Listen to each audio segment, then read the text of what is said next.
You stand at the Target checkout line. The cashier scans your items. The total is $142. You tap your sleek, premium metal credit card on the reader. Declined. You smile awkwardly, mumble something about a bank error, and frantically open your mobile app to transfer $50 from your savings to your checking just so you can leave the store with your groceries. You are making good money. You have the decent car, the 5 different streaming subscriptions, the professional title on LinkedIn that makes your parents proud. On paper, you are doing everything right. But if your transmission blew out tomorrow, or your fridge died, your entire life would grind to a halt. You are not officially broke, yet you are one bad Monday away from a complete financial collapse. You might assume this only happens to people scraping by on minimum wage, but the data tells a completely different story. Recent reports show that a staggering 51% of Americans earning over $100,000 a year are currently living paycheck to paycheck. Underneath the shiny veneer of modern middle-class life, millions of high-earning professionals have almost zero actual usable cash. They are perfectly balancing the timing of their electricity bill, their car payment, and their rent around their biweekly paychecks. According to the Federal Reserve, only about 3/4 of Americans say they are actually living comfortably. The vast majority are trapped in a deeply exhausting cycle of maintaining appearances. There is a massive psychological burden to this. It feels incredibly shameful to be a high earner who has absolutely nothing saved. You go to work every single day, you get the promotions, you wear the nice clothes, but inside you know that your entire financial existence is a house of cards. You are desperately trying to project wealth while silently suffering a complete lack of liquidity. Wall Street guys love to throw that word around all the time. If you do not have a finance degree, here's what that actually means. Liquidity is the actual cash you have access to, right now, today, without having to sell something or borrow money. Net worth is the house you own or the retirement account you cannot touch until you're 65. Liquidity is the cash you have in your hand when your water heater floods that house at 2 in the morning. And right now, American liquidity is drying up completely. The Federal Reserve has a specific benchmark they use to measure this. It is called the $400 emergency test. They ask a very simple question: could you cover a $400 unexpected expense right now using only cash or its equivalent? The core statistic from the latest Survey of Household Economics and Decision-Making, or SHED report, is absolutely terrifying. Approximately 1 in 4 adults in the U.S. would struggle to cover a $400 emergency expense. Think about that for a second. $400 does not buy what it used to. That is not a catastrophic medical bill or a major home renovation. $400 is 4 new tires because you hit a pothole. It is your dog eating something weird in the yard and needing an X-ray.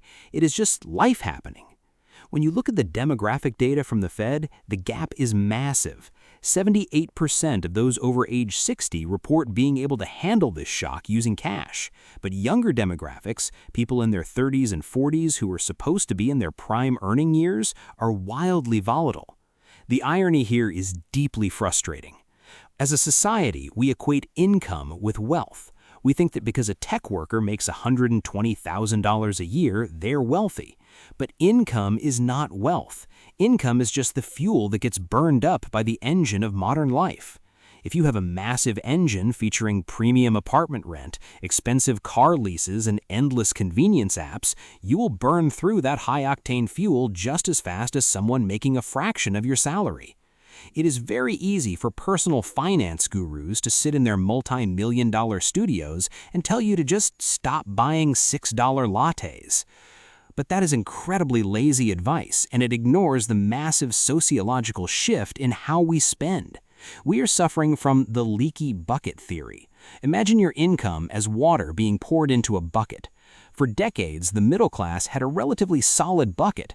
You could fill it up, scoop some out for expenses, and watch the water level slowly rise. Today, your bucket has a dozen holes drilled into the bottom. But these holes are not a conspiracy. They are the baseline costs of maintaining the modern American illusion.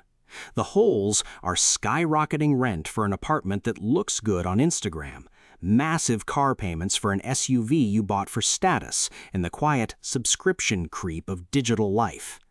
You can negotiate for a higher salary and pour more water into the bucket, but because your lifestyle expectations grow in direct proportion to your income, the water level never actually rises.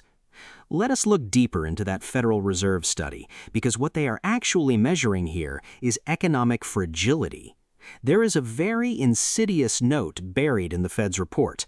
They mention that the vast majority of households can cover a $400 expense shock using a combination of cash, disposable income, and, quote, short-term credit. We need to stop right here and challenge this. Using a credit card to pay for a broken alternator because you do not have the cash is not covering the emergency. It is buying time at a 25% annual percentage rate. It is taking a $400 problem and turning it into a $600 problem over the next 12 months. When government reports casually throw around short-term credit as a valid way to handle emergencies, they are masking the true fragility of the public. Relying on credit cards for basic inconveniences is the ultimate wealth killer. You are not using credit for the points or the travel perks. You are using it to survive the gap between paychecks. So why are we all falling for this? Why are smart, educated, hard-working people entirely unprepared for life's most basic bumps in the road? First, there's the psychology of next month. We all suffer from this delusion. We consistently overestimate our ability to save in the future, and we completely underestimate the frequency of emergency shocks.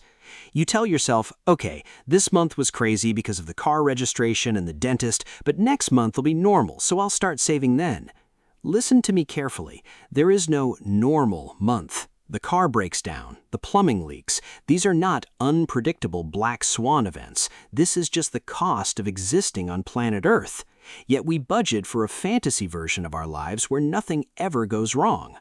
Second, we are drowning in invisible expenses. 10 years ago, your costs were predictable. Now, we live in the subscription and gig economy era. Your costs are entirely fluid. It's $14 a month for Spotify, $20 for premium AI tools, $15 for Netflix, $120 on DoorDash because you were too tired to cook, and an extra $80 at Target because you ran in for paper towels and blacked out in the home goods aisle.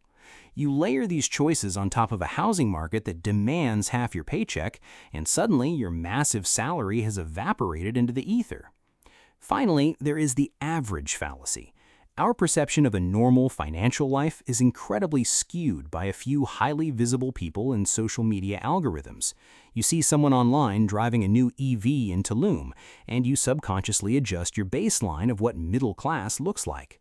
This leads to rampant, unchecked lifestyle creep. Every dollar you earn is immediately assigned to maintaining this performative lifestyle, keeping you from building the safety net you desperately need. So how do you actually escape this? How do you finally patch those leaks and build enough solid ground to step off the treadmill? First, you have to completely reframe your definition of wealth. Stop measuring your success by the sheer volume of water pouring into your bucket, your income, and start measuring your stability by your runway. In plain English, your runway is exactly how many months you can survive without a job, without changing your lifestyle, before you run out of cash. If you make $200,000 a year, but your runway is 2 weeks, you are incredibly poor. You are just highly paid. To fix this, you need an actionable strategy. Step 1 is an aggressive audit of your liquidity killers. You need to identify every single piece of high-interest debt that is quietly draining your accounts. You have to stop looking at minimum monthly payments and start looking at the total cost of the debt. If you have credit card balances at 24%, paying that off is a guaranteed 24% return on your money. No hedge fund can promise you those kinds of returns. Look into a 0% APR balance transfer card to pause the interest instantly and then aggressively attack the principal. Step 2 is the anti-budget. Traditional budgeting does not work for most people because it requires infinite willpower. You get decision fatigue by day 4. Instead, you need to automate your emergency fund as a fixed, non-negotiable bill. Treat your savings account like a ruthless mortgage lender that will kick you out into the street if you do not pay them on the first of the month. Before you pay Netflix, before you buy the premium brand groceries, before you upgrade your phone, the emergency fund gets paid automatically. Step 3 is plugging the daily leaks with structural choices. You do not need to eat rice and beans, but you need to stop paying a premium for convenience. Stop buying brand name medication when the generic FDA-approved equivalent is sitting right next to it for 70% less. By law, they have the exact same active ingredients. Stop blindly renewing your car insurance every 6 months without spending 20 minutes getting competitor quotes. Set a calendar reminder to cancel free trials the exact second you sign up for them. These aren't penny-pinching maneuvers. These are structural fortifications for your leaky bucket. Step 4 is the ultimate psychology shift. You have to normalize boring finance over performative finance. Driving a 7-year-old paid-off Toyota is boring. Automating $300 a month into a high-yield savings account is boring. Not having the newest smartphone is boring. But you know what is incredibly exciting? Sleeping through the night. Knowing that if your boss fires you tomorrow, or if the transmission completely drops out of your car, your heart rate will not even spike. This brings us to the ultimate goal, a concept known as coast fire. To strip away the jargon, this simply means reaching a point where your basic safety net and your investments are so well established that you never have to aggressively save again. Your current job just needs to cover your current life. You get to coast. The crushing pressure completely vanishes. The moment you choose to prioritize your liquidity floor over your lifestyle ceiling, you strip the pressure away. The choice to build that safety net is not just a financial decision. It is the first and most important step toward true financial autonomy. You are not just hoarding pennies in a bank account. You are buying back your peace of mind. You are buying the ability to look at a corporate layoff, a medical bill, or a broken-down car and simply shrug. So here is your immediate next step. Tonight, do not try to completely overhaul your entire life. Just set up one single automated transfer. Take $50 or even $20 and set it to leave your checking account the exact day your paycheck hits. Hide it in a separate high-yield savings account where you cannot see it every day. Treat it like a tax from a government that actually cares about your future. Do this, and the next time you are standing in that Target checkout line, you will not have to frantically check your bank app in a panic. You will tap your card, grab your bags, and walk out the door, knowing that your financial foundation is finally built on solid ground.